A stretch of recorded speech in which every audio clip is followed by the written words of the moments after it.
Hello everybody, welcome back to Screenstars. I'm here today to bring you my review of the 2017 found footage horror film, The Blackwell Ghost. The film is written and directed and starring Turner Clay. And it focuses on essentially Turner Clay's character, who is like a journalist, but he's also like an amateur filmmaker. He kind of makes like low budget zombie films, and he's a bit fed up with that. He wants a change. So he's decided to do like a documentary to prove that ghosts exist. His first attempt doesn't really go well. He finds some compelling footage on the internet. He speaks to the person kind of responsible for that, and then it goes nowhere. So it kind of jumps 2 years, and he gets re-inspired because he sees some more footage on the internet of another house that's got some very realistic ghost footage. Again, he gets in touch with the owner. The owner invites him up. He shows him around the house, talks about the history of the house and the paranormal activity and stuff that takes place. And then a couple of weeks later, the homeowner invites him and his wife to come and stay in his house because he's going abroad for a few days, so that they can see for themselves the paranormal activity because it's quite active. They decide to go, and it's very, very quiet initially, and then as the nights progress, things start picking up quite dramatically. Right, what are my thoughts on The Blackwell Ghost? Well, I'd been aware of this film, obviously, for quite a while now. The reason why I've never really, up until now, pulled the trigger and watched The Blackwell Ghost is I always thought it looked really cheap. And I just assumed it was going to be like a bargain basement found footage film with not a great deal of appeal. But last few weeks, I have discovered that in actual fact, there are 9 of these films. 9. And there's a lot of people in the found footage community have a lot of respect for these films. You know, they actually think that quite a lot of them are very, very good indeed. A lot of people actually prefer this series to the Paranormal Activity films. So I was immediately interested after that. So I have decided to kind of watch the Blackwell Ghost films.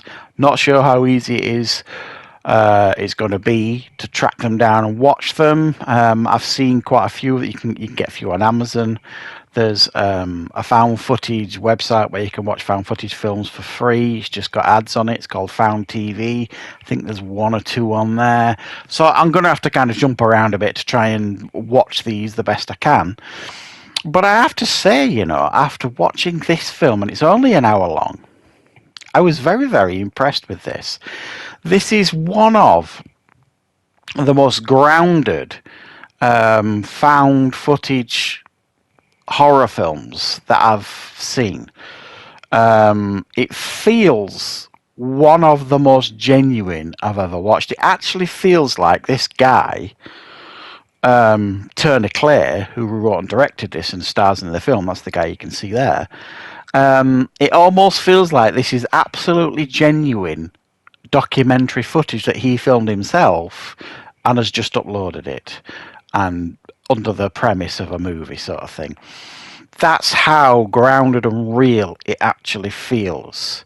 And that's one of the big ticks that I look for in a found footage film. I have to believe, and that really does have an effect on me. And while I really appreciated this film, it took a very grown up and professional approach to kind of, ghost hunting or looking for paranormal activity in this house. I thought it was done very well.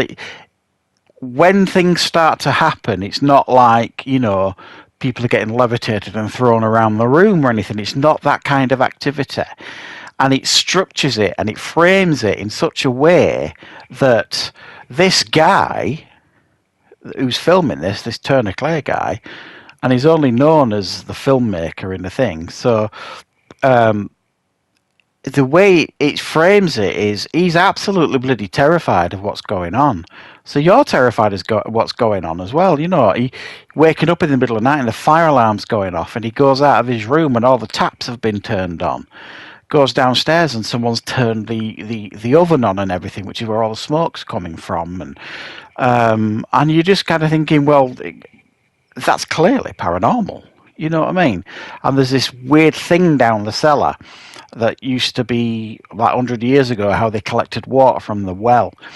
And there's a story that, you know, this Blackwell ghosty woman, you know, killed some children and chucked her down there. It's got everything going for it. It's got all the right ingredients, this, to kind of create this really cool story. And what is really good about this film is it doesn't over-egg the pudding. Like I said, at no point, you know, does anyone's head start spinning and green, you know, goo start coming out of the mouth, or devil faces turning up on walls, or crucifixes turning upside down, or anything levitating, or anything like that. The actual paranormal stuff that you get here is very, very subtle. They never pull the trigger fully in a sense of that. Now, the last 10 minutes of the film, I would have really, probably, if I'm being honest with myself, really would have liked that. Because it would, for me, have really put the final cherry on the top of the cake for me for this film. It really would have, like, absolutely elevated it, you know, if it had really gone for it and just held for leather. But it doesn't. It restrains itself, and it shows you just enough to terrify this guy that's filming it, so therefore you're terrified, and just to see enough subtle things going on for it to confirm that there is stuff happening here. As I've said, this is one of, like I say, the most grounded, realistic approaches to telling one of these found footage films that I can honestly remember seeing. Most of them can't restrain themselves in a sense of, you know, they just go way over the top. And don't get me wrong, I love that. That's, as I've said, that's probably the only thing I think that hold this back at the end, because you almost feel a tinge of disappointment when the film finishes, that you don't get that kind of roller coaster ending that you're used to in a found footage film. But there's obviously mileage and legs in this franchise because there's another 8 films to go. So I have to say, I'm quite looking forward to seeing the second one, seeing how this story progresses, and do they eventually get to that point where, you know, the metaphorical shit hits the fan in regards to this this Blackwell ghost thing. So I was impressed with this. I'm not going to lie. It held my attention. It had genuinely tense moments in it, and it's one of those films where you're kind of looking like this, you know, at the CCTV footage or camera footage that's being shown. You're staring everywhere to see if you can see anything. And for me, if a film's doing that, it's doing something right, because it doesn't need to give you any extravagant effects. It's got you. It's got its talons in you, and it's got you looking like a lunatic around a screen looking for anything that's happening. So therefore, it has absolutely done its job. So I'm looking forward to checking out the rest of this franchise. If any of you guys have seen any of these, let me know if there's any in particular that I should be looking forward to. And I will, of course, be back with plenty more reviews and content on the channel very, very soon.